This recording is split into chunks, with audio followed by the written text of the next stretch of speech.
Здравствуйте, дорогие друзья, слушатели, зрители, те, кто нас смотрит и не смотрит, слушает и не слушает, и все те, кто относится к категории остальные. С вами Владимир Синчуков, и мы сейчас будем продолжать обзор событий, которые происходят в Канаде. Я нахожусь в Ванкувере, тем не менее, делаю свою часть того, чтобы информировать всех тех, кто заинтересован. Спасибо. MPs are slated to return to the House of Commons today. This as anti-vaccine protesters converge on Parliament Hill for a third straight day. The demonstrations brought the city to a standstill over the weekend, and organizers say they're not leaving until their demands are met. So with more on the situation and what's expected today, let's bring in our Ottawa Bureau Chief, Mercedes Stevenson. Good morning, Mercedes. Good morning. How are you? I am great. Thanks for joining us this morning. And let's talk about how things are shaping up in Ottawa this morning. How might the protests impact the parliamentary restart?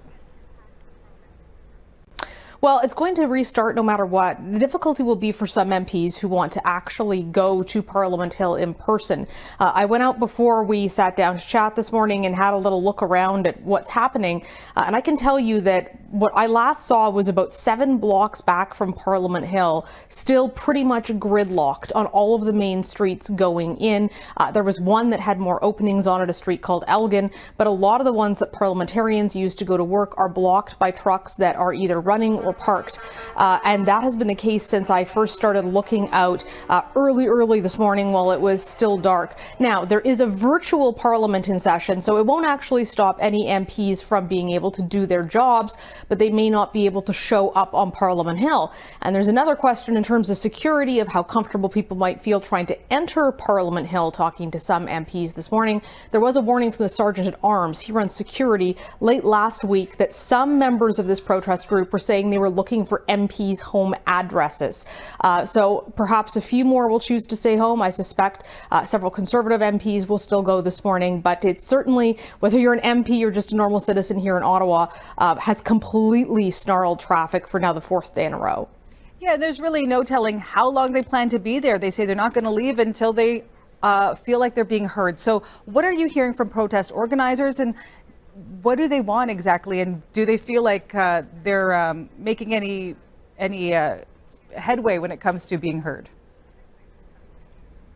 Well, it doesn't appear that Prime Minister Justin Trudeau has talked to them. Erin O'Toole did.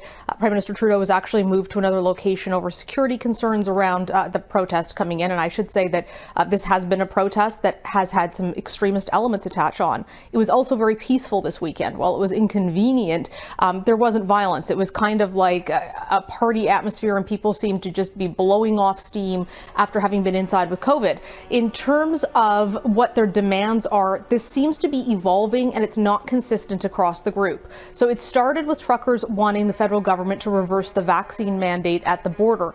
That is something that Justin Trudeau does have the power to do. However, he can't make Joe Biden change the rules. The president has the same rule in place for truckers entering the United States. That then evolved into getting rid of all vaccine mandates and COVID restrictions, many of which are actually provincial governments. And one organizer, Patrick King, who in the past has been affiliated with far-right movements, says that they're not leaving until the Liberal Party is out of power. So as you can see, this is a moving target, and it doesn't seem to be consistent across the protesters with what exactly they're looking for. Now, in terms of what happened over the weekend, we know there are some investigations taking place. What are you hearing from police, and what does it look like when we're talking about enforcement in the days to come?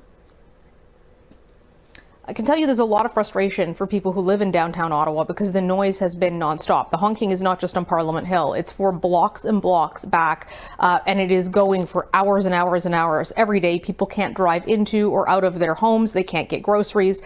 So there's certainly a sense of frustration with the Ottawa police by a lot of residents who say they want them to do more enforcement. The police have said they were prioritizing safety and managing traffic. They are now moving into more of an enforcement posture. It's not clear really whether they're going to forcibly clear protesters out at some point. The thought was sort of from sources I was talking to, let things go over the weekend, don't escalate things, maybe move in next week. But with no sign of this alleviating, it's a big question mark, and it's costing a lot of money. The Ottawa police are pegging this at $800,000 a day now in terms of what it is costing to police this. And of course, as you saw, there was quite a bit of anger and outrage over somebody dancing on the tomb of the unknown soldier at the National War Memorial and the defacing of the Terry Fox statue on Parliament Hill. Most of the protest was peaceful, but some of those elements very disturbing. Also seeing Confederate flags, at least two, and a Nazi flag as well. So again, it's a very wide-ranging protest, but whatever the case, it is still clogging up the streets of Ottawa, and you're going to see more and more pressure, I think, on the local government here in Ottawa to do something about that. All right, and we know that you'll be keeping an eye on that as well. Mercedes Stevenson in Ottawa, thanks so much.